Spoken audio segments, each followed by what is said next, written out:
ఆశీర్వాదాన్ని డబుల్ పోర్షన్లో ఆత్మీయ ఆహారాన్ని దేవుడు మీకు ఇస్తున్నాడు. హల్లెలూయా, హల్లెలూయా. ఎంతమంది ఆత్మీయ ఆహారాన్ని తినడానికి సంతోషంగా సిద్ధంగా ఉన్నారు? రెండోసారి సగాలే ఎత్తారు. నేను కూడా సగమే చెప్పి ముగిస్తాను. Praise the lord. ఓకే, తలలు వంచినట్లయితే ప్రార్థన చేసుకుందాం. పరిశుద్ధుడా, గొప్ప దేవా, ఈ యొక్క సమయంన నా తండ్రి నీ ప్రియ సంఘాన్ని ప్రేమించి మమ్మల్ని నా తండ్రి ఇక్కడ కూడి నిన్ను స్తుతించి ప్రార్థించి నువ్వు మాట్లాడుతుంటుండగా వినడానికి మాకు ఇచ్చినటువంటి తరుణాన్ని బట్టి వందనాలు చెల్లిస్తూ, పరిశుద్ధాత్ముడా మాట్లాడేది నువ్వు కనుక, సూటిగా నీ బిడ్డల్ని ప్రేమిస్తున్నావు కనుక, మరి నా తండ్రి ఏ కార్నర్లో మరి నా తండ్రి నీ బిడ్డలుగా పిలువబడుతున్నటువంటి మేము తప్పిపోతున్నాము, మేము గుర్తించడానికి, సరి చేసుకోవడానికి మరి ఇంతవరకు ఇచ్చిన ఆత్మీయ ఆహారాన్ని బట్టి వందనాలు చెల్లిస్తూ దాని కంటిన్యూయేషన్ ఇప్పుడు నువ్వు మాట్లాడనాయింటుండగా కృపను సహాయమును దయచేసి వినగల చెవిని, గ్రహించగల హృదయాన్ని, అన్నిటికీ మించి లోబడే స్వభావంను మరి ప్రతి ఒక్కరికి అనుగ్రహించి నీ నామానికి మహిమను తెచ్చుకున్నామని, ప్రతి డిస్ట్రాక్షన్ స్పిరిట్ని బంధిస్తూ ఏక మనస్సును, ఏకాత్మని ఇక్కడ అనుగ్రహించి నీ నామానికి మహిమను తెచ్చుకోమని నజరేయుడైన యేసుక్రీస్తు పరిశుద్ధ నామమున ప్రార్థన చేసి వేడుచున్నాను నా ప్రియ పరలోకపు తండ్రి, ఆమేన్. యెషయా గ్రంథము 49వ అధ్యాయము. ఇదందరికీ కంటత వాక్యము. 16వ వచనం చదువుకుందాము.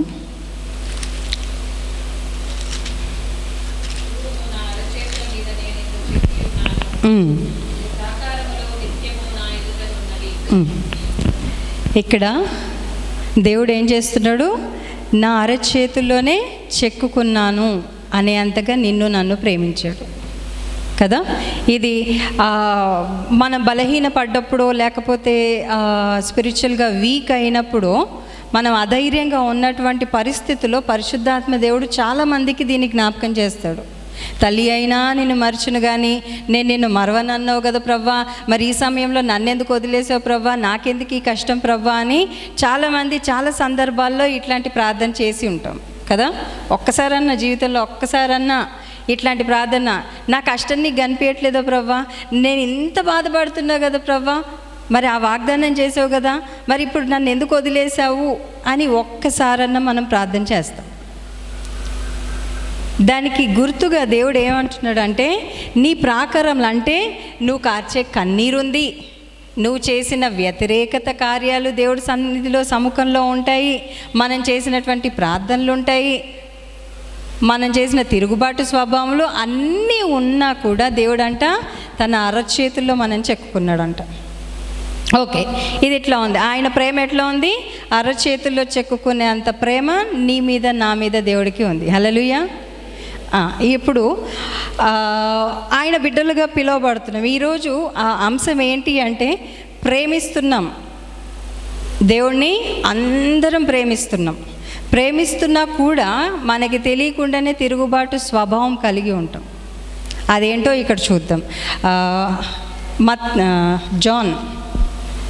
యోహాను సువార్త 21వ అధ్యాయము. అందరము ప్రార్థన చేస్తుంటాము, దేవుడు చెప్పింది చెప్పినట్టుగా చేస్తున్నాము అనుకుంటున్నాము, కానీ ఎక్కడ తప్పిపోతున్నామో ఒక్కసారి ఇక్కడ చూసుకుందాము. ఫస్ట్ నుంచి చదువుకుందాం. John 21st chapter 1st verse నుంచి చదువుకుందాం. అటు తర్వాత యేసు తిబెరియా సముద్రమున శిష్యులకు మరలా తన్ను ప్రత్యక్షపరచుకొనెను. ఆయన తన్ను ప్రత్యక్షపరచుకొనున్న విధమేమనగా, సీమోను పేతురు, దిదుమ అనబడిన తోమాయు, గలిలయలోని కానా అను ఊరివాడగు నతనేయులు, జెబెదాయి కుమారులను ఆయన శిష్యులో మరి ఇద్దరును కూడా ఉండిరి. ఇక్కడ మనము గ్రహించాల్సింది ఏంటంటే 3rd వర్స్, సీమోను పేతురు నేను చేపలు పట్టబోదునని వారితో అనగా, వారు మేమును నీతో కూడా వచ్చేదమని వారు వెళ్ళి దోణి ఎక్కిరి, కానీ ఆ రాత్రి ఏమీ పట్టలేదు. ఇక్కడ మనం గ్రహించాల్సింది ఏంటంటే దీనికి ముందర 20th చాప్టర్లో చూసుకున్నట్లయితే 19th చాప్టర్ నుంచి చూసుకున్నట్లయితే ఆయన సిలువ వేయబడము, ఆయన అప్పచెప్పబడ్డము, చనిపోవడము, పాతి పెట్టబడము, ఇవన్నీ చూస్తున్నాం. ఇవన్నీ కూడా ఈ ముందు చాప్టర్లో చూస్తున్నాం. అయితే 20వ అధ్యాయానికి వచ్చేసరికి ఆదివారమున ఆయన మృతుల్లో నుండి లేపబడెను, పునరుత్థాన దినము. ఆదివారం నా స్త్రీలందరూ కలిసి పరిమళ తైలాలు తీసుకొని సమాధి దగ్గరికి వెళ్ళి అక్కడ చూసి, ఇదంతా స్టోరీ మనకందరికీ తెలిసిందే. ఇక్కడ గ్రహించాల్సిన విషయం ఏంటి అంటే, స్త్రీలు యేసు ప్రభుని చూశారు, వెళ్ళి శిష్యులకు చెప్పారు. అయితే ఇక్కడ మనము 20వ వచనాన్ని చూసుకున్నట్లయితే 20వ అధ్యాయము 19వ వచనాన్ని చూసుకున్నట్లయితే, మగ్దలేని మరియా వీళ్ళందరూ వెళ్ళి మేము ప్రభువుని చూసామని చెప్పినప్పుడు, ఆదివారం సాయంత్రం శిష్యులు యూదులకు భయపడి తాము కూడి ఉన్న ఇంటి తలుపులు మూసుకొని ఉండగా యేసు వచ్చి మధ్యను నిలిచి, మీకు సమాధానము కలుగునుగాక అని వారితో చెప్పి ఇక్కడ ఏమంటున్నాడు, ఆయన ఇలాగ చెప్పి వారికి తన చేతులను ప్రక్కకు చూపగా శిష్యులు ప్రభువును చూచి సంతోషించిరి. అప్పుడు యేసు మరలా, మీకు సమాధానము కలుగునుగాక, తండ్రి నన్ను పంపిన ప్రకారం నేనును మిమ్మును పంపుచున్నానని వారితో చెప్పెను. ఆయన ఈ మాట చెప్పి వారి మీద ఊది, పరిశుద్ధాత్మను పొందుడి. మీరు ఎవని పాపములు క్షమింతురో అవి వారికి క్షమింపబడును. ఎవని పాపములు మీరు నిలిచియుండనిత్తురో అవి నిలిచియుండనని వారితో చెప్పాను.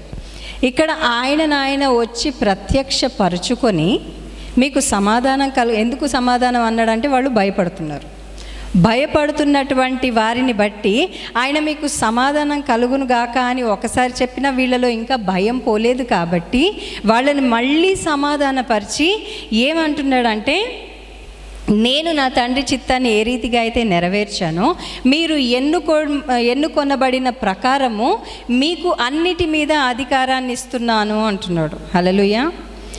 ఆయన వారి మీద ఊది పరిశుద్ధాత్మను పొందుకోండి అంటున్నాడు.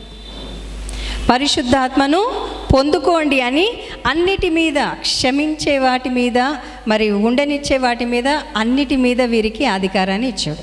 ఇప్పుడు యేసు ప్రభువుని నమ్మి ఆయనను వెంబడిస్తున్న మనం అందరం ఎవరిని పోలిన వారము?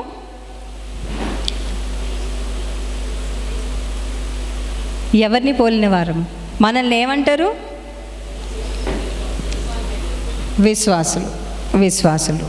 ఓకే, విశ్వాసుల నుంచి నెక్స్ట్ లెవెల్ ఏంటి అంటే, ఆయన చెప్పినట్టుగా ఫాలో అయిపోతూ లేకపోతే ఏ డౌట్ లేకుండా నువ్వు ఇది చేయి అంటే చేసుకుంటూ గుడ్డిగా వెళ్ళిపోయే వాళ్ళని శిష్యులు అంటారు. మనం శిష్యత్వంలో ఉన్నాం. విశ్వాసుల నుంచి విశ్వాస జీవితం ఎప్పుడు అంటే ABCDలు నేర్చుకునే జీవితం. అంటే అన్యుల్లో నుంచి వచ్చి కొత్తగా దేవుణ్ణి తెలుసుకున్నప్పుడు అది విశ్వాసుల గుంపు, అంటే విశ్వాసుల ఏజ్. దేవుళ్ళలో స్థిరపడి వాక్యాన్ని అనుసరిస్తున్నప్పుడు నువ్వు శిష్యత్వం కిందికి వస్తావు. కనుక ఇక్కడ ఏమంటున్నాడంటే, శిష్యులుగా ఎన్నుకొనబడినటువంటి వారికి మరి దేవుడు తిరిగి జ్ఞాపకం చేస్తూ ఏమంటున్నాడంటే, పరిశుద్ధాత్మను మీ మీదకి పంపుతున్నాను, పరిశుద్ధాత్మను పొందుకొని మీరు దేన్ని క్షమిస్తారో, దేన్ని విడిపిస్తారో అన్నిటి మీద మీకు అధికారాన్ని ఇస్తున్నాను అని చెప్పాడు. ఇక్కడ చూసుకున్నట్లయితే దేవుడు ఏం చేశాడు? ఇక్కడ అధికారాన్ని ఇచ్చాడు. దీని తర్వాత చూసుకున్నట్లయితే 21st వర్స్లో మరి ఇది పొందుకొని శిష్యులు ఏం చేశారు? వెళ్ళిపోయి నేను చేపలు పట్టడానికి పోతున్నా అంటున్నారు. ఏం చేస్తున్నారు ఇక్కడ శిష్యులు? చేపలు పట్టడానికి పోతాను అని పేతురు అనగానే మిగతా వాళ్ళు ఏమంటున్నారు? మేము వస్తాము అని వెంటనే ఫాలో అయిపోతున్నారు. Wear the mind goes man.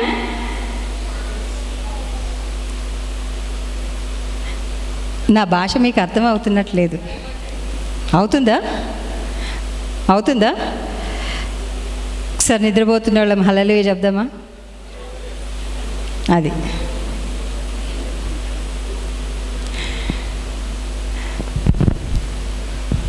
Okay, పర్లేదు. ఏది వినాలో దాన్ని విననీయకుండా అపవాది ఏం చేస్తాడంటే, మనం అనుకుంటే మనల్ని ఎవ్వరు చూడట్లేదని, స్టేజ్ మీద ఉన్న వాళ్ళకి అందరు కనిపిస్తారు. కాబట్టి యేసు ప్రభు కూడా పైనుంచి మనల్ని అందరినీ గమనిస్తూనే ఉంటాడు. కాబట్టి కొద్దిసేపు అలర్ట్గా ఉండి వాక్యాన్ని విందాం. సో ఇక్కడ అభిషేకించబడినటువంటి శిష్యులు ఏ రీతిగా ప్రవర్తిస్తున్నారు అన్నది చూసుకోవాలి. మనం విశ్వాసులుగానే ఉంటున్నాము, ప్రార్థనలు చేస్తున్నాం, అన్నీ చేస్తున్నాం, కానీ ఎక్కడ తప్పిపోతున్నాం అంటే నలుగురితో, సామెత కంప్లీట్ చేయండి, వినే ఉంటారుగా, నలుగురితో కలిసి నేను కూడా ఫాలో అయిపోతాను. నువ్వు ఇక్కడ ఫాలో అవ్వాల్సింది ఎవరిని? దేవుణ్ణి. దేవుడు అభిషేకించి అధికారం ఇచ్చి అన్నీ ఇచ్చిన తర్వాత నువ్వు ఎవరి మాట వినాలి? దేవుడి మాట వినాలి. మనం ఇప్పుడు ఎవరిని సంతోషపెడుతున్నాము? ఇంట్లో భర్తను సంతోషపెట్టాలి, పిల్లల్ని సంతోషపెట్టాలి, పరిస్థితులన్నిటికీ అనుకూలంగా ప్రవర్తించాలి. మరి ఇన్ని చేస్తున్నాం, కానీ దేవుణ్ణి సంతోష పెడుతున్నామా? బిల్లీ గ్రహాం గారు ఎంతమందికి తెలుసు? ప్రపంచవ్యాప్తంగా చాలామందికి తెలుసు. తెలియని వాళ్ళు, ఇప్పుడిప్పుడు వస్తున్న వాళ్ళు, అంటే కొత్తగా దేవుణ్ణి నమ్ముకున్న వాళ్ళు, వీళ్ళకే తెలియదు. కానీ ఆయన చేసిన పరిచర్య, భూమి మీద ఆయన ప్రకటించిన రక్షణ సువార్త అందని ప్రజలు లేరు ఆ కాలంలో. అంత గొప్ప దైవజనుడు. అతను అన్న మాట ఏంటి అంటే, భూమి మీద నిన్ను ఎంతమంది గుర్తుపట్టినా పర్లేదు, గుర్తుపడతారేమో, కానీ ఒకవేళ పరలోకం నిన్ను గుర్తుపట్టను అంటే పరిస్థితి ఏంటి? పరలోకంలో నువ్వెవరో నాకు తెలీదు అని కనుక అంటే నీ పరిస్థితి ఏంటి? అర్థమవుతుందా? మిమ్మల్ని అందరు గుర్తుపట్టచ్చు పరలోకంలో. మరి నువ్వెవడో ప్రభువా నీ నామం దయ్యాలు ఎలగొట్టలేదా, అద్భుతాలు చేయలేదా, ఇది చేసాం అది చేసాం అని చెప్పి ఒకవేళ నువ్వు అంటే కనుక, నువ్వు ఎవడో నాకు తెలీదు పో అవతలికి అన్నాడు అనుకో, మన పరిస్థితి ఏంటి? మనం ఎవరిని ఫాలో అవుతున్నట్టు? సాతాన్ని ఫాలో అవుతున్నట్టు. సాతాన్ని కూడా కాదు, సాతాన్ వచ్చి నన్ను ఫాలో కమ్మని చెప్పాడా? చెప్పడు. మనమే ఫాలో అయిపోతాం. ఎట్లా అంటే, ఇప్పుడు పేతురు అభిషేకించబడ్డటువంటి శిష్యులు రెండోసారి అభిషేకించాడు దేవుడు. మొదటిసారి నన్ను ఫాలో అవ్వండి అని చెప్పేసి శిష్యుల్ని ఎన్నుకున్నప్పుడు అన్నాడు.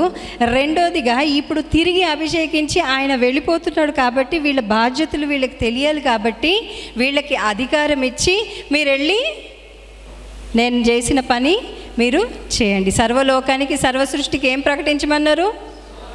సువార్తను ప్రకటించాలి. సువార్త అంటే ఏంటి? ప్రభువుని గురించి చెప్పే ప్రతి మాట, ప్రతి మంచి మాట సువార్త. సువార్త అంటే సంతోషకరమైనటువంటి మాట, జీవితాలను మార్చేటటువంటి మాట. అటువంటి సువార్తను ప్రకటించమంటే వీళ్ళు వెళ్ళి ఏం చేస్తున్నారు అక్కడ? అది మన జీవితంలో ఎన్నో అద్భుతాలు చేయొచ్చు దేవుడు. ఎన్ని చేసినా కూడా, ఎన్ని చూస్తున్నా కూడా సాక్ష్యం చెప్పమనేసరికి ఆ వారం జరిగిన సాక్ష్యాలే వచ్చి చెప్తారు. ఏమున్నాయిలే, జరుగుతూనే ఉంటాయి కదా, జరుగుతూనే ఉంటాయి. కానీ నీ సాక్ష్యం ఏది? నా సాక్ష్యం ఏది? ఇప్పుడు వీళ్ళు యేసు ప్రభుతో మనమన్నా చూసి నమ్మిన వానికంటే చూడక నమ్మిన వారు మరి ఎక్కువ ధన్యులు. మనమేమో ఆ ధన్యత్వంలో ఉన్నాము. మరి యేసు ప్రభు పక్కనే ఉండి 3.5 సంవత్సరాలు ఆయన చేసిన అద్భుతాలు చూసి ఆయన ఏం చేయగలడు, నేను ఎవరు అనుకుంటున్నావు పేతురు అంటే, నువ్వు జీవం కలిగినటువంటి దేవుని కుమారుడివి అని చెప్పి సాక్ష్యం ఇచ్చిన పేతురు ఏం చేస్తున్నాడు? నేను పోతా, నా వెనకలు మీరు పిలవలేదు ఆయన. అపవాది కూడా మనల్ని పిలవడు. నేను చేపలు పట్టడానికి పోతున్నా అనగానే మిగతా వాళ్ళు ఏమన్నారు? అపవాది కూడా నాతో రండి అని ఎవరిని పిలవలేదు. ఎవరినైనా పిలిచాడా? పిలుస్తాడా? పిలవడు. ఏం చేస్తాము? ఫాలో అయిపోతాం. అట్లాగే మన ఆత్మీయ స్థితిలో కూడా మనం చేస్తున్నాం అనుకుంటున్నాం, కానీ దేవుడికి తిరుగుబాటు స్వభావము కలిగి ఉన్నాం. అందుకే మన జీవితంలో కార్యాలు జరగకపోవడానికి మెయిన్ కారణం అదే. ఇప్పుడు చక్కని వాక్యం చెప్పారు పాస్టర్ గారు. అక్కడ దేవుడి చిత్తాన్ని నెరవేర్చడానికి మన జీవితంలో జరిగే కొన్ని అనుకోని పరిస్థితులు కూడా దేవుడి చిత్తాన్ని నెరవేరుస్తాయంట. అనుకోని పరిస్థితులు కూడా దేవుడి చిత్తాన్ని నెరవేర్చడానికి జరుగుతాయి. దాన్ని బట్టి ఎప్పుడూ కృంగిపోకు, నాకే ఎందుకు ఇట్లా జరగాలి, నాకే ఎందుకు ఇట్లా జరిగింది అని కృంగిపోవద్దు. ఆ టైం వచ్చినప్పుడు దేవుడు స్పందిస్తాడు. హల్లెలూయా. నీ జీవితంలో మార్పు కావాలి అనుకుంటే దేవుడి సమయం కొరకు ఎదురు చూడు. రెండోది, మరి అన్నీ చూసి అన్ని అద్భుతాలు చూసి మళ్ళీ బలహీన పడిపోయే స్థితిలోకి వెళ్ళిపోవద్దు, తిరిగి పాత జీవితంలోకి వెళ్ళిపోద్దు. ఈ శిష్యులు చేసింది అదే. ఇప్పుడు ఎవరైనా చనిపోయారు అనుకోండి, చావుకి వెళ్తాం. మన ఇంట్లోనే ఎవరైనా చనిపోయారు అనుకోండి, ఆ బాడీ ఉన్నంతసేపు గొల్లుమని ఏడుస్తాం. ఎవరినైనా చూడంగానే దుఃఖం వచ్చేస్తూ ఉంటుంది. ఆ పాత జ్ఞాపకాలన్నీ జ్ఞాపకం చేసుకుని ఏడుస్తాం. సమాధి చేసి వచ్చిన తర్వాత ఏమవుతుంది? సమాధి చేసి వచ్చిన తర్వాత ఇవాళ రేపు ట్రెండ్ ఏంటంటే మరీ భయంకరం. ఇవాళ రేపు ట్రెండ్ ఏం నడుస్తుందంటే సమాధిలోనే నవ్వులాట్లు, సమాధుల్లోనే జోకులు, చావు ఇంటి ముందర కూర్చొని జోకులు. లోపల వాళ్ళు దుఃఖంతో ఉన్నారు. మరి వారిని ఓదార్చే పరిస్థితిలో ఉన్నవా? వెళ్ళి చూసి అటెండెన్స్ వేసుకుని మేము వచ్చామండి అని కనిపించి జస్ట్ చూసి వచ్చేసి అక్కడ కూర్చొని పనికి మాలిన జోకులు వేసుకుంటూ నేను చాలా చూశాను. అందుకే మాట్లాడుతున్నాను. ఒకవేళ అటువంటి పరిస్థితిలో ఉంటే జాగ్రత్త. నువ్వు దుఃఖించి వాడితో దుఃఖించు అని దేవుడు చెప్పాడు. అక్కడికి వెళ్ళి జోకులు వేయమనిలే. నేను ఇది ఎందుకు చెప్తున్నాను అంటే, మరి దేవుడిని ప్రేమిస్తున్నాము అనుకుంటూ మరి దేవుడి స్వభావం కలిగి లేనటువంటి మనము దేవుడిని ఎట్లా సంతోషపెట్టగలము? మరి ఆయన చేతుల్లో చెక్కుకున్నటువంటి ప్రేమ ఆయన కలిగి ఉన్నాడు. మరి నీకు నాకు దేవుడి విషయంలో ఎంత ప్రేమ, ఎంత బాధ్యత ఉంది, ఎంత బాధ్యత ఉన్నది అనేది చూసుకున్నట్లయితే ఆయనతో నడిచిన వాళ్ళే తప్పిపోయినటువంటి పరిస్థితిలో ఉన్నారు. కానీ ఒక విషయాన్ని గ్రహించాలి. ఏంటి అంటే, మత్తయి సువార్త మనని ఎవరు గమనిస్తున్నారో ఇక్కడ చూసుకుంటాం. మత్తయి సువార్త 28వ అధ్యాయము. ఒక విషయాన్ని బాగా గ్రహించుకొని అంటే జాగ్రత్తగా ఉండాలి. ఎందుకు ఈ మాటల్ని దేవుడు గుర్తు చేస్తున్నాడో, బట్ కొన్ని విషయాల్లో జాగ్రత్తగా ఉండాలి. ఎందుకంటే మనని ఎవరు చూస్తున్నారో ఇక్కడ చూస్తాము. మత్తయి సువార్త 28వ అధ్యాయము 63వ వచనం నుండి 62వ వచనం నుంచి చదువుకుందాం. ఇక్కడ పైన అంతా మొత్తము ఏమన్నారు, చనిపోయి సిలువ వేయబడి పాతి పెట్టబడి ఇదంతా అయిపోయిన తర్వాత ఇక్కడ ఏం జరుగుతుందో చూద్దాం. మరునాడు అనగా సిద్ధపరచు దినమునకు మునుపటి దినమున అంటే శనివారం రోజు ఏం జరిగింది? ప్రధాన యాజకులు పరిసయ్యులను పిలాతు నొద్దకు వచ్చిరి. అయ్యా, ఈ వంచకుడు సజీవుడై ఉండినప్పుడు 3 దినములైన తర్వాత నేను లేచెదనని చెప్పినది మాకు జ్ఞాపకం ఉన్నది. కాబట్టి 3వ దినము వరకు సమాధిని భద్రము చేయని ఆజ్ఞాపించుము. వాని శిష్యులు వచ్చి వానిని ఎత్తుకొని పోయి ఆయన మృతుల్లో నుండి లేచినని ప్రజలతో చెప్పుదురేమో. అప్పుడు మొదటి వంచన కంటే కడపటి వంచన మరి చెడ్డదై ఉండునని చెప్పిరి. ఇక్కడ మనల్ని ఎవరు గమనిస్తూ ఉంటారు?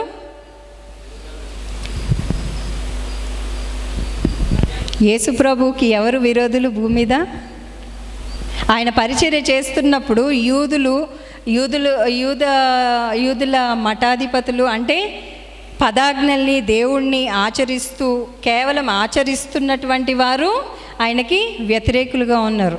మరి సిలువ వేయాలి అని చెప్పేసి ఎవరు ప్రేరేపించబడ్డారు? మొదటిదిగా పరిసయ్యులు, శాస్త్రులు.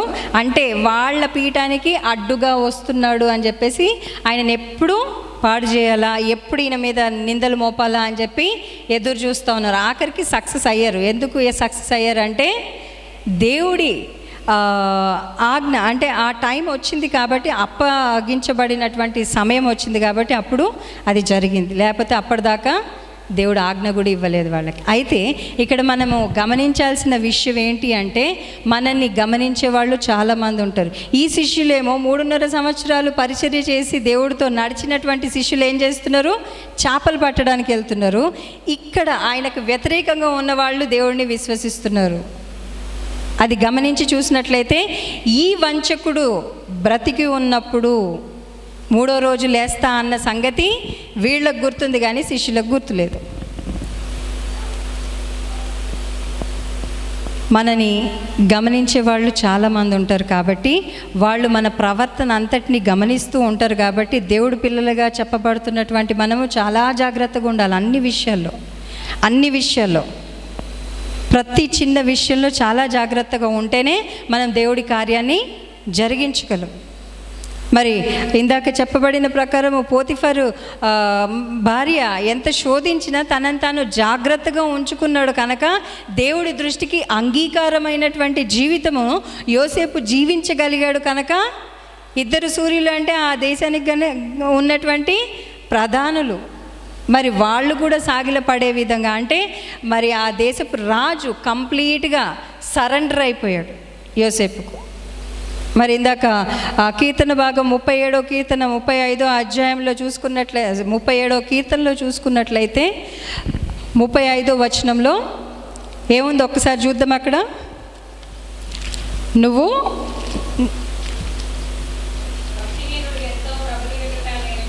35 34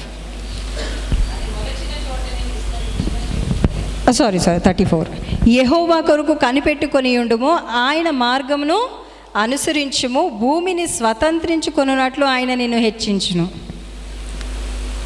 ఆయన కొరకు కనిపెట్టుకున్న వారిని ఆయన హెచ్చిస్తూ ఉంటాడు, ఆయన నడిపిస్తూ ఉంటాడు, భూమి మీద అంతటి మీద అధికారాన్ని ఇచ్చాడు. అదే రీతిగా ఆ రోజు శిష్యులు ఎప్పుడైతే అభిషేకించబడ్డారో వారు మాట విన్నా వినకపోయినా అధికారం వారి మీదకి వచ్చేసింది. దాని తర్వాత వాళ్ళు చేసినటువంటి అద్భుత కార్యాలు ఎన్నో. ఇక్కడ పరిసయ్యులు లాంటి ఎందరో మరి దేవుడు చెప్పినటువంటి మాటల్ని విశ్వసిస్తారు, నమ్ముతారు, అన్నీ చేస్తారు. కానీ మరి ఈరోజు అన్యుల మధ్యలో దేవుడు తృణీకరించబడడానికి మెయిన్ కారణం ఏంటంటే మన యొక్క ప్రవర్తన. అన్యుల మధ్యలో దేవుడి నామానికి అవమానం రావడానికి మెయిన్ కారణం ఏంటి అంటే మన యొక్క ప్రవర్తన.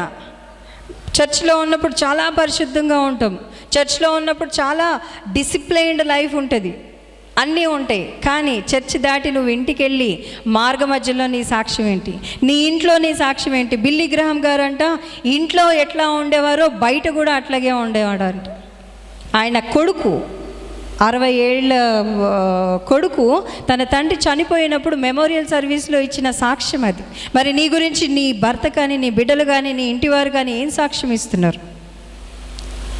అన్యుల మధ్యలో మరి పరిసయ్యులు వీళ్ళ మధ్యలో వాళ్ళకి విశ్వాసం ఉన్నట్లు మరి ఇక్కడ శిష్యులుగా పిలువబడిన అపోస్తలులుగా ఎన్నుకొనబడి అభిషేకించబడ్డవారు ఏ సాక్ష్యాన్ని విడిచారు?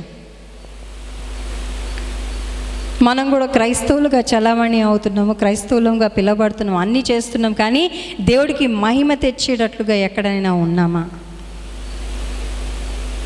మనల్ని మనం పరిశీలించుకొని చూసుకున్నట్లయితే ఈరోజు దేవుడు మాట్లాడుతుంది ఏంటంటే క్లియర్గా ప్రేమిస్తున్నాము, దేవుడిని ప్రేమిస్తున్నాము, ప్రార్థిస్తున్నాము, 10వ భాగాలు ఇస్తున్నాము, దేవుడిని మహిమపరుస్తున్నాము, జరిగిన వాటిని బట్టి ఒక్కొక్క సాక్ష్యం చెప్తున్నాం. వీటిని బట్టి కాదు కానీ క్రీస్తుని ఆచరించేవారు కాదు కానీ క్రీస్తుని అనుసరించే వారిని దేవుడు కోరుతున్నాడు. హల్లెలూయా, హల్లెలూయా.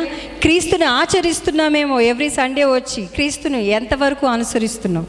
అనుసరించే జాబితాలో ఉంటే నువ్వు సర్వలోకానికి సర్వ సృష్టికి వెళ్ళి సువార్తను ప్రకటించే జాబితాలో ఉంటావు. ఇంకా కూడా మరి విశ్వాసుల దాంట్లోనే క్యాడర్లోనే మిగిలిపోవు. మనము నెక్స్ట్ లెవెల్కి వెళ్ళాలి, మన జీవితం మన కుటుంబాలు బాగుపడాలి అని ఎవ్రీ వన్ విల్ ప్లాన్ కదా. ప్రతి ఒక్కరం ప్లాన్స్ చేస్తామా, చేసుకుంటామా? ఇదే జీతంతో బతికినన్ని రోజులు ఇట్లాగే బతుకుదాం అనుకుంటామా? దీవించబడాలి అనుకుంటామా? దీవించబడాలి అనుకుంటాం. దీవించబడాలి అంటే ఏం చేయాలి?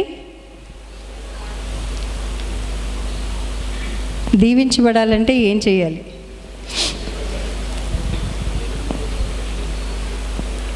అస్సలు ఒక్క మొక్కి వినిపించట్లే. దేవుణ్ణి ఫాలో చేస్తే దీవించబడతామా? దేవుని పని చేయాలి. ఓకే ఓకే పాస్టర్ గారు, రేపటి నుంచి వీళ్ళందరూ ఈరోజు సండే సర్వీస్కి వచ్చినట్టే రేపటి నుంచి వీళ్ళందరూ వచ్చి చర్చిలో కూర్చొని దేవుడిని ప్రార్థన మాత్రం చేస్తారు, ఎవరు పనులకు వెళ్ళరంట. నువ్వు దీవించబడాలి, నీ జీవితం కంఫర్టబుల్గా ఉండాలి అంటే నువ్వేం చేస్తావు? రోజు పొద్దున్న లేచి ప్రార్థన చేస్తారు. ఇది ప్రార్థన సంగతి పక్కన పెట్టండి. మీ జీవనోపాధి ఏంటి? ఉద్యోగం చేస్తారు, అవునా? పొద్దున్న లేచి స్త్రీలందరూ వచ్చేసి చర్చిలో కూర్చొని ఇంట్లో ఏం పట్టించుకోకపోతే ఏం చేస్తారు? ఇంటోళ్ళందరూ ఊహించుకోండి, చెప్పక్కర్లేదు. మీరు నవ్వుతున్నారంటే మీకు సబ్జెక్ట్ అర్థమైంది. ఓకే, హస్బెండ్స్ పనులు చేయకుండా ఉద్యోగాలకు వెళ్లకుండా వచ్చి చర్చిలో కూర్చుంటే ఏం చేస్తారు?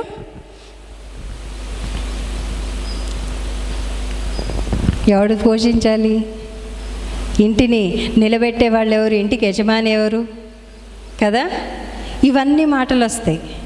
ఇవన్నీ మనం దీవించబడాలంటే హస్బెండ్ పని చేయాలి, ఇల్లు చక్కబెట్టాలంటే భార్య పని చేయాలి. ఇంటిని మామూలు ఖాళీ హోమ్కి హౌస్కి డిఫరెన్స్ రావాలి అంటే స్త్రీ తన ఇంటిని, జ్ఞానం కలిగిన స్త్రీ తన ఇంటిని కట్టుకుంటుంది. అదే రీతిగా దేవుడి కార్యాలు, దేవుడి యొక్క ఏమంటారు అద్భుతాలు చూడాలి అంటే మనం కూడా దేవుడు చెప్పిన ప్రకారము ప్రవర్తించాలి, నడుచుకోవాలి. వచ్చి విని వెళ్ళిపోవడం కాదు, కానీ దాని ప్రకారం జీవించడానికి దేవుని యొక్క అధికారం కింద మనము ఉండాలి. అదే దేవుడు ఈరోజు సెలవిస్తుంది ఏంటంటే, మీరు చెప్తున్నారు, వస్తున్నారు, వెళ్తున్నారు, కానీ తిరుగుబాటు స్వభావం కలిగి ఎటువంటి మార్పు లేకుండా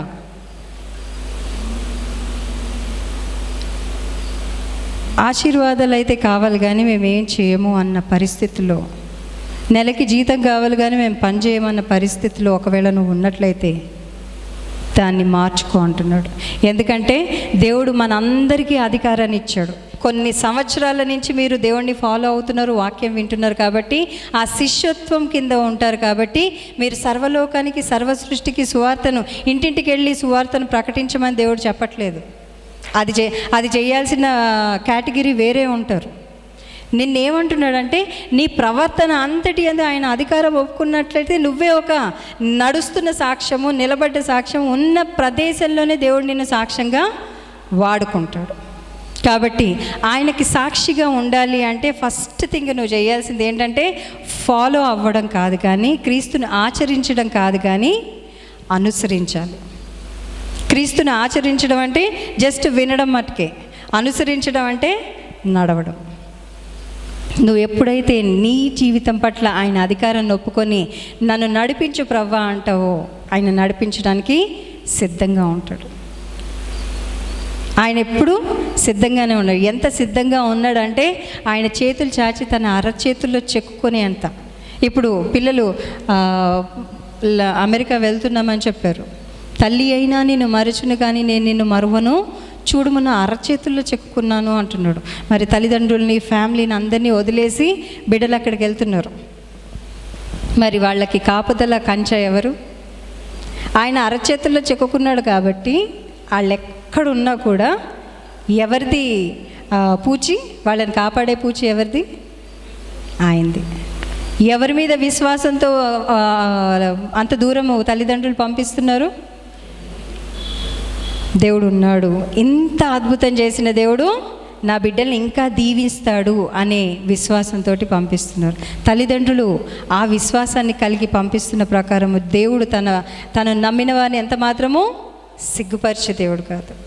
తన అరచేతుల్లో చెక్కున్న దేవుడు వారిని కంటికి రెప్పలుగా కాపాడుతూ ఉంటాడు. కానీ నువ్వు నేనేం చేస్తున్నాం? ఆయన డ్యూటీ ఆయన 100% చేస్తూనే ఉన్నాడు. పిలువబడుతున్న వారిగానే మిగిలిపోదామా, లేక పంపబడినటువంటి వారంగా ఉందామా? పిలువబడ్డవారు అనేకులు, కానీ ఏర్పరచబడ్డవారు కొందరే. అందరినీ పిలుస్తారు, దేవుడు అందరినీ పిలుస్తారు, కానీ ఏర్పరచబడ్డ వారి గుంపు చాలా తక్కువగా ఉంది. కోత ఎంతో ఉంది, విస్తారంగా ఉంది, కానీ ఒక్కళ్ళు కూడా ముందుకు వచ్చి మేము చేస్తాము, మేము ఉంటాము, నేను దేవుడి కొరకు నిలబడతాను అన్నవాళ్ళు చాలా తగ్గిపోయారు. ఎవరి పనులలో వాళ్ళు busy busy busy busy busy life. ఎన్నో వాగ్దానాలు చేస్తాను దేవుడి ముందు కూడా, కానీ ఒక్కటి నెరవేర్చుకోలేనటువంటి పరిస్థితుల్లో ఈరోజు మన యొక్క భక్తి జీవితము ఉంది. దాన్ని సరి చేసుకోవడానికే దేవుడు ఈరోజు మరి నేనైతే నేను మర్చిపోలేదు బిడ్డ అని చెప్తున్నాడు. నేనైతే నేను మర్చిపోలేదు. కానీ నాతో నడిచిన వాళ్ళే ఒకానొక సమయంలో నన్ను పక్కన పెట్టేసి సొంత వ్యాపారాల మీద పడిపోయారు. నువ్వు కూడా ఒకవేళ నీ సొంత పనులతోటి దేవుణ్ణి నిర్లక్ష్యపరుస్తున్నావా? చివరిగా ఒక 2 మాటలు అడుగుతా. ఎంతమంది దేవుణ్ణి ప్రేమిస్తున్నటువంటి వారు ఉన్నారు ఇక్కడ?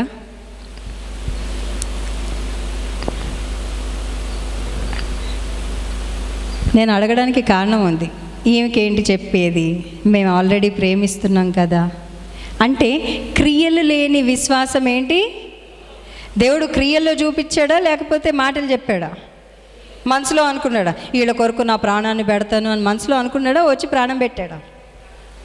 పెట్టాడు కదా. మనం కూడా క్రియల్లో చూపిద్దాం. ఎంతమంది దేవుణ్ణి ప్రేమిస్తున్నారు? ఓకే, ప్రేమిస్తున్నాం. ఓకే, ఎంతమంది 24 అవర్స్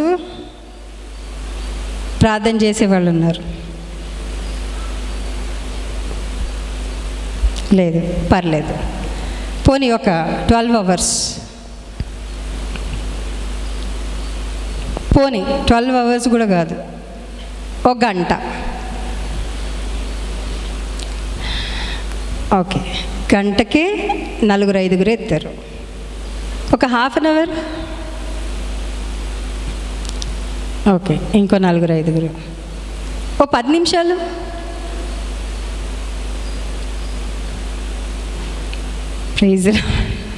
ప్రైజ్ లార్డ్.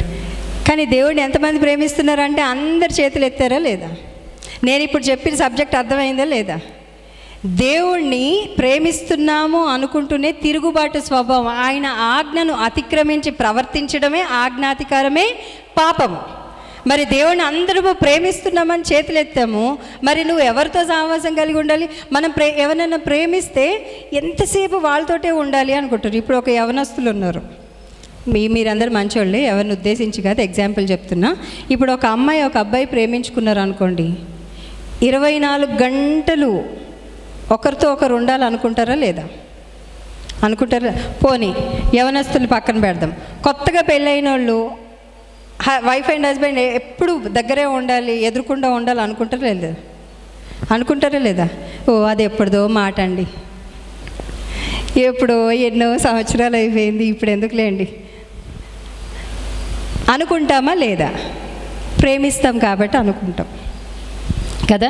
దేవుణ్ణి ప్రేమిస్తున్నాము అని చెప్తున్నారు, కానీ ఇప్పుడు ఎప్పుడుదో మాట, ఎప్పుడో పెళ్ళయింది, ఇప్పుడు ఎందుకు లేండి అన్న దాంట్లోనే నువ్వు ఎంత హ్యాపీగా ఉన్నావు అన్నది అర్థమవుతుంది. ఒకటి. రెండోది, ఎంతసేపు దేవుడి సన్నిధిలో ఉంటున్నారు అంటే 1-2 గంటలో, లేకపోతే అరగంటో, పావుగంటో. ఇది మనకి దేవుడి మీద ఉన్న ప్రేమ. ఫోన్లు పట్టుకొని గంటలు కూర్చుంటారు, అక్కడ ఉండేదే ఉండదు, దరిద్రం తప్ప.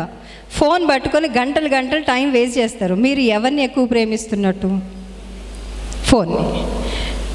యవనస్తులు, ముఖ్యంగా బాయ్స్ యవనస్తులు ఉంటారు, పెళ్ళి కాని యవనస్తులు బయట తిరుగుతూ ఉంటారు. మీ తల్లిదండ్రుల్ని ప్రేమిస్తున్నారా? యవనస్తులు ఎంతమంది ఉన్నారు ఒకసారి చేయొద్దండి. పెళ్ళి కాని వాళ్ళు ఓకే, చాలా తక్కువ మంది ఉన్నారు. యవనస్తురాళ్ళు అందరికి ఒకసారి చేయొద్దండి. ఎత్తబడడానికి కారణం ఉంది. ఓకే, బయట ఉన్నారు మీరు, మీ మమ్మీయో డాడీయో, మా డాడీలు అయితే ఫోన్ చేయరు అనుకోండి, మమ్మీలు ఫోన్ చేసి, అరే బాబు ఎక్కడున్నావు, ఎంతసేపట్లో వస్తావు అంటే, మమ్మీ బిజీగా ఉన్నా, మళ్ళీ చేస్తే ఇక్కడ ఉన్నా, వస్తా అని చెప్పి ఎంతసేపు మాట్లాడతారు మమ్మీలతోటి? Few seconds. మమ్మీలకు బాగా ఎక్స్పీరియన్స్.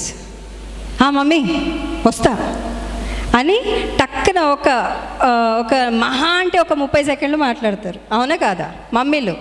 అవునా? ఫోన్లు చేస్తే అదే సంగతి. అమ్మాయిలు, మమ్మీ ఫ్రెండ్తో ఉన్న, లేకపోతే ఎక్స్ట్రా టైము ఎంతనో అని చెప్పి, ఆడపిల్ల కదా కొంచెం అర్థం చేసుకొని 1 నిమిషం మాట్లాడి డీటెయిల్స్ ఇచ్చి పెట్టేస్తుంది. ఇప్పుడు చెప్పండి, మీ మమ్మీ డాడీ అంటే ఎంతమందికి చాలా ఇష్టం? మమ్మీ డాడీని ఎక్కువగా మా మమ్మీ అంటే నాకు చాలా ఇష్టం, మా డాడీ అంటే చాలా ఇష్టం అన్నోళ్ళు ఎవరైనా ఉంటే ఇప్పుడు చెప్పండి, మీ మమ్మీ డాడీ అంటే మీకు ఎంత ఇష్టం? 20 సెకండ్స్ 30 సెకండ్స్ అంటే ఇష్టం, 1 నిమిషం అంతా ఇష్టం. అవునా? మీరు దేంతో ఎక్కువ సహవాసం చేసి దేనికి ఎక్కువ సమయాన్ని ఇస్తున్నారో అదంటేనే మీకు ఎక్కువ ఇష్టం. దేవుడని అబద్ధం, దేవుడు అని చెప్పేది అబద్ధం. దేవుడిని అందరు ప్రేమిస్తారు. ఎందుకు ప్రేమిస్తారు? వేరే గత్యంతరం లేక, వేరే గత్యంతరం లేదు కాబట్టి, దేవుడు ఉన్నాడు కాబట్టి, ప్రేమించాలి కాబట్టి, ప్రేమిస్తున్నాం కాబట్టి చెప్తున్నాం. ఇప్పుడు నిజంగా ప్రేమ మీకు ఎంతసేపు, నువ్వు ఎంతసేపు దేవుడితో గడుపుతున్నావో అంతసేపు అంత ప్రేమ నీకు ఉన్నట్టు. కొని ఒక 1 అవర్ ప్రార్థన చేస్తున్నారు. ఆ 1 అవర్లో సగము టైము నువ్వు కళ్ళు మూసుకోగానే అవి ఇవి గుర్తొస్తూ ఉంటాయి. సిలువను చూస్తూ ప్రార్థన చేసి ఆసక్తితో ప్రార్థన చేసే ప్రార్థన ఎవరికి లేదు. ఆసక్తితో ప్రార్థన చేస్తే ఏమైంది? ఏలియా ఎటువంటి అద్భుతాలు చేయగలిగాడు? అట్లాంటి అద్భుతాలు నా జీవితంలో జరుగుతున్నాయా? ఇవన్నీ ఎందుకు అడుగుతున్నాను అంటే, మనం దేవుడితోనే ఉన్నాం, దేవుణ్ణి ప్రేమిస్తున్నాం, కానీ తిరుగుబాటు స్వభావం కలిగి మన సొంత ఇష్టాలు, సొంత కార్యాలు, సొంత ఆలోచనలు నెరవేర్చుకోవడానికి ఆత్రపడుతున్నాం. కాబట్టి దేవుడి చిత్తం ఇక్కడ నెరవేర్చబడట్లేదు మన జీవితంలో. ఆల్రెడీ ఆయన అన్నిటి మీద మనకు అధికారం ఇచ్చాడు. ఆ అధికారాన్ని మనము ఉపయోగించుకోలేనటువంటి పరిస్థితిలో ఉన్నాం. కాబట్టి మనము చేసే క్రియలను బట్టి అన్యులు విశ్వసిస్తున్నారు, కానీ దేవుడి దగ్గరికి రాలేనటువంటి పరిస్థితి. మరి ఇప్పుడు తిరుగుబాటు స్వభావం ఎవరు చేస్తున్నట్టు? దేవుడి మీద ప్రేమిస్తున్నాము అనుకుంటూనే దేవుడిని అంత దూరంలో పెడతాం. కుష్ఠరోగం వచ్చిన వాళ్ళని పక్కన పడుకోబెట్టుకునే వాళ్ళు ఎవరైనా ఉన్నారా? పక్కన కూర్చోబెట్టుకునే వాళ్ళు ఎవరైనా ఉంటారా? ఇప్పుడు కుష్ఠరోగాలు చాలా తక్కువైపోయినాయి. బికాజ్ మెడిసిన్ వచ్చింది కాబట్టి అసలు ఎక్కడ మచ్చుకు కూడా ఒక్కళ్ళు కూడా కనిపించట్లేదు, చాలా తక్కువ మంది. కానీ అప్పట్లో అది శపించబడ్డది. మరి వాళ్ళని అంత దూరంలో పెట్టినట్టు నీ జీవితంలో గంట, అరగంట, పావు గంట, 10 నిమిషాలు మన పొద్దున్నే లేచి ప్రభువా మరి ఈ దినమంతా నీ సహాయం మాకు దయచేసి, మేము చేసే ప్రతి పనిలో నువ్వు మాకు తోడై ఉండు అంటాం. అన్న తర్వాత కాసేపు అయిన తర్వాత అయ్యో నా బిడ్డ అడిగింది కదా, నా కొడుకు అడిగాడు కదా అని చెప్పి దేవుడు మన పక్కన ఏదైనా అడుగుతారేమో అని చెప్పేసి ఎదురు చూస్తూ ఉంటాడు. కానీ మన ఫోన్ ఏమైపోతుందంటే not reachable, this person is currently not reachable అని మన యొక్క జీవిత శైలిలో, మన పనులలో మనం బిజీ అయిపోయి దేవుణ్ణి కార్యాన్ని చేయనీయకుండా పక్కన పెడుతున్నాం. సో ఆ పరిస్థితిలో ఒకవేళ నువ్వు నేను ఉన్నామేమో, ప్రేమిస్తున్నాము. ఒక మాట ఆలోచించాలి. ఏంటంటే ప్రేమిస్తున్నాము అన్నప్పుడు అందరూ చేయెత్తారు. నువ్వు దేవుడితో ఎంత సమయాన్ని గడుపుతున్నావు? నువ్వు ప్రేమిస్తే సమయాన్ని గడుపుతావు. నువ్వు ప్రేమిస్తున్నా అవతలోడు నేను ప్రేమించకపోతే కుంగిపోతావు, నలిగిపోతావు, డిప్రెషన్లోకి వెళ్ళిపోతావు. నువ్వు అక్కడి నుంచి సేమ్ ప్రేమను కోరుకుంటావు కాబట్టి నువ్వు డిప్రెషన్లోకి పోతావు. కానీ నువ్వు ప్రేమించినా ప్రేమించకపోయినా ఆయన నీ కొరకు ప్రాణం పెట్టేంతగా నిన్ను నన్ను ప్రేమించి తన ప్రేమను చూపించాడు. అట్లీస్ట్ అంత కాకపోయినా అట్లీస్ట్ 99.9 దాంట్లో పక్కన 0 ఉంటుంది కదా, ఆ 0లో ఆవగింజలో సగము చేసినా కూడా దేవుడు అబ్బో నా బిడ్డ ఇంత చేసింది అన్నట్టుగా నిన్ను నన్ను ప్రేమిస్తాడు. నిన్ను నన్ను ఆశీర్వదించడానికి సిద్ధంగా ఉన్నాడు. మరి ఆశీర్వాదం నువ్వు పొందుకోవడానికి సిద్ధంగా ఉన్నావా నా ప్రియ సహోదరి సహోదరుడా? లేదు ఇంకా పేతురులాగా అన్నీ చూసి కూడా నా పని నేను చేసుకుంటా, మీ పని మీరు చేసుకోండి అన్నట్టున్నావా?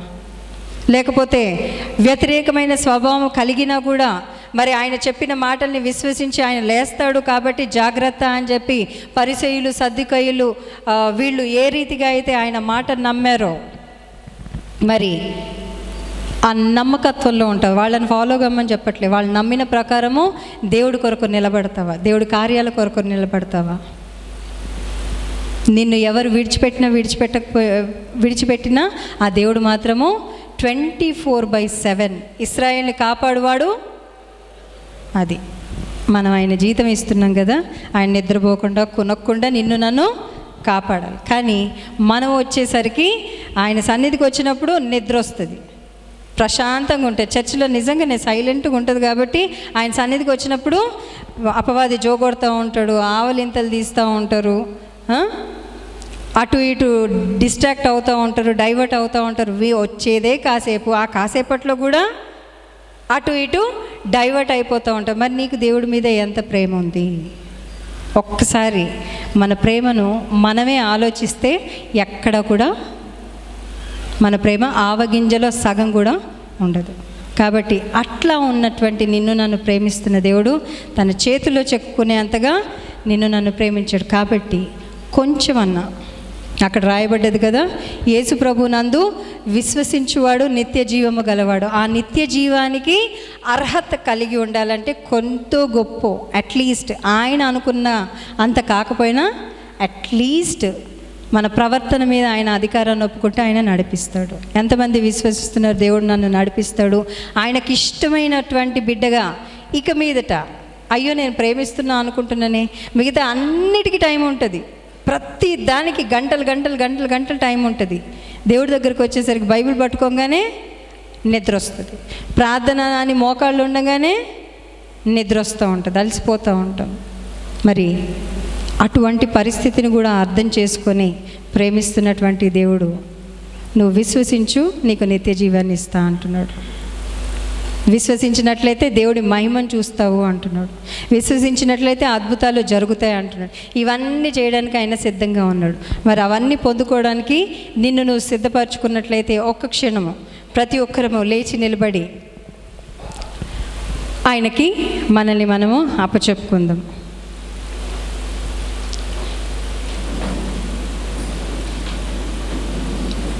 ఇప్పుడు ఆషాఢం సేల్స్ జరుగుతున్నాయి, ఎంతమందికి తెలుసు? ఆషాఢం సేల్స్ 50%, శ్రావణం సేల్స్ 50%. తెలుసా? అందరికీ తెలుసా? పట్టు చీరలు 10 రూపాయలకి ఇస్తామంటే ఏం చేస్తాం? అదిగో బ్రదర్స్కి బాగా ఎక్స్పీరియన్స్, ఇంట్లో కనిపించరు ఆడవాళ్ళు. పట్టు చీరలు, కంచిపట్టు చీరలు 10 రూపాయలకి ఇస్తామంటే ఏముంటుంది? ఇంట్లో కనిపిస్తారు ఆడవాళ్ళు? ఎక్కడ ఉంటారు? ఎప్పుడు ఉంటారు? షాప్ వాడు ఎప్పుడు తెరవాలో డిసైడ్ చేసుకునే లోపల పొద్దున్నే వెళ్ళి అక్కడ ఉంటారు. ఎందుకు? నీకు చాలా ఇష్టమైంది కాబట్టి ఊరికి ముందే వెళ్ళి అక్కడ ఉంటావు. అందరం లేచి దేవుడి సన్నిధిలో నిలబడదామంటే ఎంత లేజీగా లేచారంటే నాకే నిద్ర వచ్చింది, లేవాలో వద్దబ్బా అన్నట్లు లేస్తున్నారు. ఇటువంటి స్వభావం కలిగిన మనల్ని దేవుడు ఎందుకు ప్రేమించాలి? అయినా ప్రేమిస్తున్నాడు. Be careful. దేవుడు నువ్వు నేను ఉన్నట్టుగా కాదు. Don't take God as granted. Don't take God as granted. దేవుడు సర్లే అర్థం చేసుకుంటాడు, కానీ అక్రమము చేయువారలారా అంటే ఆయన చెప్పిన క్రమాన్ని ఫాలో అవ్వకుండా నీ ఇష్టం వచ్చినట్టు దేవుడిని ఆరాధించో, నీ ఇష్టం వచ్చినట్టు దేవుడి సన్నిధిలో ప్రవర్తిస్తే నువ్వు ఎవరివో కూడా నాకు తెలియదు అంటాడు. Be careful.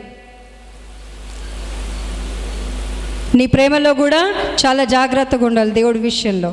సో ప్రతి ఒక్కరు మీ సమయాన్ని, ప్రభా మరి మేము ప్రేమిస్తున్నాం, నిజమే ప్రేమిస్తున్నాం అంటున్నాం, నీకు ఎంత సమయాన్ని ఇస్తున్నాం అనేది ఒక్కసారి ప్రతి ఒక్కరం కళ్ళు మూసుకొని మౌనంగా దేవుడి సన్నిధిలో ప్రార్థన చేసుకున్నాం. ప్రభా ఒకవేళ నన్ను నేను మోసం చేసుకుంటున్నానా, నేను ఇంకా బాగుపడాల్సింది, సరి చేసుకోవాల్సింది ఏమైనా ఉన్నదా? ప్రతి ఒక్కరం కళ్ళు మూసుకొని, ఎవ్వరు కూడా అటు ఇటు చూడకుండా ప్రతి ఒక్కరం కళ్ళు మూసుకొని దేవుడిని అడుగు. ఒక్క నిమిషం, నేను ముగించేస్తాను. ఒక్క నిమిషం. Thank you Jesus. ప్రభా మేము ఇంకా నువ్వు పాపులై ఉండగానే నువ్వు మా కొరకు చనిపోయావు, మా కొరకు ప్రాణం పెట్టవు. చూడు, నీ అరచేతుల్లో చెక్కుకునే అంత ప్రేమ నీకు మా మీద ఉన్నది ప్రభా. కానీ శిష్యులు నీతో నడిచి మరి అద్భుతాలు చూసి మరి అన్నీ నమ్మి చనిపోయిన తర్వాత తిరిగి అంతా అయిపోయింది, ఇంకేముంది అంతా అయిపోయింది అని ఎవరి పనులలో వాళ్ళు వెళ్ళిపోయినట్లుగా, మరి ఒకవేళ ఏర్పడ్డటువంటి జనాంగంగా పిలువబడుతూ ఎన్నుకొనబడ్డటువంటి మాలో కూడా అటువంటి స్వభావం ఉందేమో. క్షమించు ప్రభా, క్షమించు తండ్రి, క్షమించు. ప్రతి ఒక్కరు మౌనంగా ఎవరు ఉండదండి, అటు ఇటు ఎవరిని చూడకండి. ఎవరు నేను పరలోక రాజ్యం చేర్చడు నా ప్రియ సహోదరి సహోదరుడా, దేవుడు మాత్రమే చేస్తాడు. కనుక ప్రార్థించు, ఒక క్షణం క్షమించమని అడుగు. నాకు తెలియకుండా ఏవైనా తప్పులు ఇంకా సరి చేసుకోవాల్సింది నా జీవితంలో ఉన్నట్లయితే దయతో క్షమించు అని దేవుణ్ణి వేడుకో నా ప్రియ సహోదరి సహోదరుడా. Thank you lord. నా శిక్షకు ప్రతిగా ప్రాణము పెట్టిన దేవా, నీ సత్య మార్గములో నన్ను నడిపిన ప్రభువా, నీ కృప చేత రక్షించినావే, ఆ రుణమునే తీర్చగలనా, నీ కృప చేత రక్షించినావే, ఆ రుణమునే తీర్చగలనా, ఎనలేని ప్రేమ నా పైన చూపి నీ వారసునిగా చేసినావు, నీ ప్రేమ నేను చాటెదన్, నా సర్వం నీవేసయ్యా, నీ ప్రేమ నేను చాటెదన్, నా సర్వం నీవేసయ్యా. నువ్వు నేను పొందుకోవాల్సినటువంటి శిక్షను ఆయన పొందుకొని నీకు నాకు నిత్య జీవాన్ని ఇచ్చి నన్ను ఫాలో అయినట్లయితే నేను నీకు జీవ కిరీటాన్ని ఇస్తాను, నిన్ను జీవ మార్గంలో నడిపిస్తాను, నీ పైన నా అధికారాన్ని ఒప్పుకున్నట్లయితే నువ్వు ఏం చేయాలో అది నీకు నేర్పిస్తాను అని దేవుడు సెలవిస్తున్నాడు. కనుక అడుగు నా ప్రియ సహోదరి సహోదరుడా. ఇంకా నీ జీవితంలో ఎదురు చూస్తున్నటువంటి కార్యాలు ఏవైనా ఉన్నట్లయితే ఆ దేవాది దేవుని అడుగు. ప్రభా, మరి శిష్యులు చేసిన ప్రకారం నేను కూడా ప్రేమిస్తున్నాను అనుకుంటూ నా సొంత పనుల్లో సొంత ఆలోచనలతో బ్రతుకుతున్నానేమో, నన్ను క్షమించు అని దేవుణ్ణి అడుగుదాం. నన్ను క్షమించు, తిరిగి నీ మార్గంలో నడిపించు, నన్ను తిరిగి అభిషేకించుకొని నడిపించు, నాకు మరి యొక్క అవకాశాన్ని ఇమ్మని దేవుణ్ణి అడుగుదాం. ప్రభా, నీ చిత్తాన్ని నెరవేర్చడానికి నాకు ఒక మరి యొక్క అవకాశాన్ని దయచే ప్రభా. Thank you Jesus. ఎందరైతే నిజముగా ప్రార్థిస్తున్నారో, ఎందరైతే హృదయపూర్వకంగా నీ సన్నిధిలో వేడుకుంటున్నారో, ఎందరైతే వాక్యాన్ని విశ్వసించి మరి నీకు లోబడడానికి, మరి ఆ వ్యతిరేకతను తీసివేసుకోవడానికి, మరి తెలియక చేస్తున్నటువంటి పనుల్లో నుంచి తప్పింపబడి మరి తిన్ననటువంటి మార్గంలో నడవడానికి సిద్ధంగా ఉన్నారో వారందరినీ తిరిగి మరి ఒక్కసారి అభిషేకించు ప్రభువా. Thank you Jesus. తిరిగి నీ బిడ్డల్ని అభిషేకించుకొని మరి ఆ 12 మంది తిరిగి అభిషేకించబడ్డ తర్వాత మరి నిన్ను ఒప్పుకొని విశ్వసించి మరి వారు దీవించబడి ఏ రీతిగా అయితే నీకు ఈ యొక్క ప్రపంచాన్ని తల్లకిందులుగా మార్చారో అటువంటి రీతిగా విశ్వసించి ప్రార్థిస్తున్న ప్రతి ఒక్కరి జీవితంలో అటువంటి అభిషేకం వచ్చునుగాక. తల్లకిందులు చేసేటటువంటి అభిషేకము, మరి లోకానుసారమైనటువంటి తల్లకిందులు కాదు, కానీ నీ సువార్తను ప్రకటిస్తూ నీ చిత్తాన్ని నెరవేరుస్తూ ఇక నా జీవితంలో ఇది జరగదు, ఏ రకంగానూ ఎటువంటి ఛాన్స్ లేదు అనుకున్న ప్రతి పరిస్థితిని తల్లకిందులుగా చేసి నీ బిడ్డల్ని అభిషేకించుకొని వాడుకోమని, ప్రతి ప్రార్థనను నీకు అంగీకారంగా చేసుకోమని, హృదయపూర్వకంగా విత్తువాడు సంతోషంగా మరి తిరిగి వచ్చి సాక్ష్యం చెప్పుటకు కృపను అనుగ్రహించమని, మరి కన్నీటితో విత్తుతున్న ప్రతి ప్రార్థన సంతోషం అనే పంట కోస్తూ మరి నీకు మహిమను తెచ్చే విధంగా దీవించి ఆశీర్వదించమని, ప్రతి ప్రార్థనను గొప్ప సాక్ష్యాలుగా మార్చి నీ నామానికి మహిమను తెచ్చుకోమని ప్రార్థిస్తున్నాను. ఈ సంఘాన్ని బట్టి, సంఘ కాపర్లను బట్టి, వారి యొక్క కుటుంబాలను బట్టి నీ సన్నిధిలో ప్రార్థిస్తుంటుండగా మరి నా తండ్రి మరి అనేకులను వారి మోకాళ్ళ జీవితము, ప్రార్థన జీవితం ద్వారా ఒక సంఘంగా ఏర్పాటు చేసి